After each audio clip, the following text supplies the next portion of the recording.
बिस्मिल्लाहिर्रहमानिर्रहीम बिस्मिल्लाहिर्रहमानिर्रहीम अस्सलामु अलैकुम रहमतुल्लाहि वबरकातुहू रब्बी यस्सिर वला तुअस्सिर व तम्मिम बिल खैर। कल हमने लिया था माजी की गर्दान ज़हाबा की, आज भी हम लेंगे उसके आगे की गर्दान। अब हम देखेंगे यहाँ पर पहले पर क्या है। ज़हबतुमा यानी तुम दो मुअन्नस गई।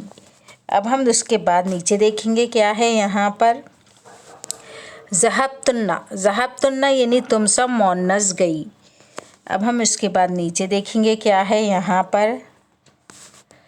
ज़हबतु यानी मैं एक मुज़क्कर या मुअन्नस गया या गई के लिए कहा जाता है।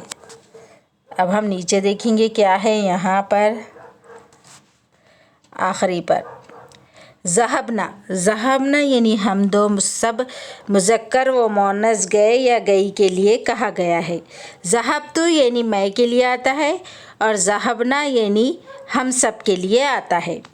आज हम यहाँ तक ही लेंगे, इसके आगे के एपिसोड में हम आपको बाद में बताएंगे।